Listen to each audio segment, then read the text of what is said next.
স্ট্রোকের পরে কয়েক ঘন্টা চরম দামি। বাড়িতে কারোর সঙ্গে এমনটা হলে সঙ্গে সঙ্গে কি করবেন আপনি? কিছু টেকনিক আপনার জেনে রাখাটা দরকার।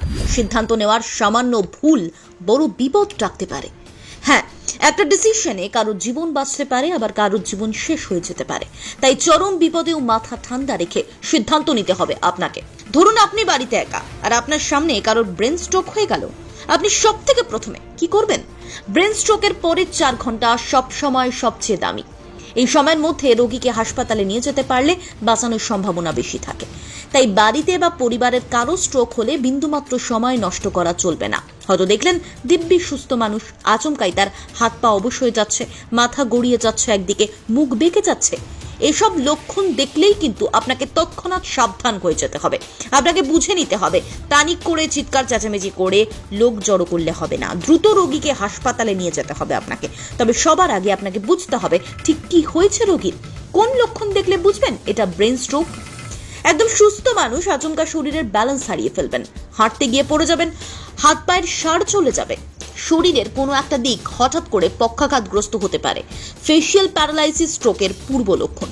মুখ একদিকে বেঁকে যাবে, জিভ আড়ষ্ট হয়ে যাবে, কথা জড়িয়ে যেতে পারে, প্রস্রাব নিয়ন্ত্রণে থাকবে না, চিন্তা ভাবনা গুলিয়ে যাবে, দৃষ্টি ঝাপসা হতে থাকবে। তাহলে এই সময় আপনি কি করবেন জেনে নিন।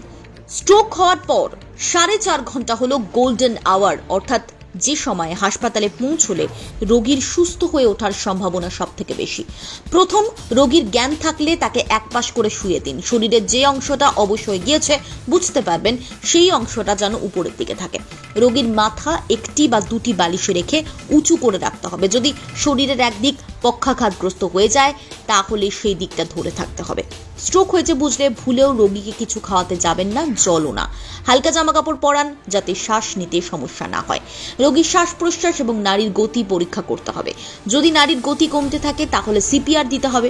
কিভাবে সিপিআর দিতে হয় তা জানা না থাকলে কোনো বিশেষজ্ঞের সাহায্য নিতে পারেন। যদি রক্তনালী বন্ধ হয়ে গিয়ে স্ট্রোক হয়, তাকে চিকিৎসার পরিভাষায় বলা হয় ইসকেমিক স্ট্রোক। তাহলে প্রথম 4.5 ঘন্টার মধ্যে হাসপাতালে নিয়ে গেলে শিরার মধ্যে একটি ওষুধ দিতে হয়। একে বলে থ্রম্বোলাইসিস। হার্টে রক্ত চলাচলের ক্ষেত্রে প্রতিবন্ধকতা তৈরি হলে তবু কিছুক্ষণ লড়াইয়ের সুযোগ থাকে, কিন্তু মস্তিষ্ক বেশিক্ষণ বাঁচতে পারে না। ইসকেমিক স্ট্রোক হলে প্রতি সেকেন্ডে মস্তিষ্কের 32,000 কোষের মৃত্যু হতে থাকে। ফলে এই সময়টা খুবই গুরুত্বপূর্ণ। হাসপাতালে নিয়ে যাওয়ার পর রোগীকে যেন ফেলে রাখা না হয়, সেটা আপনাকে গুরুত্ব দিয়ে দেখতে হবে।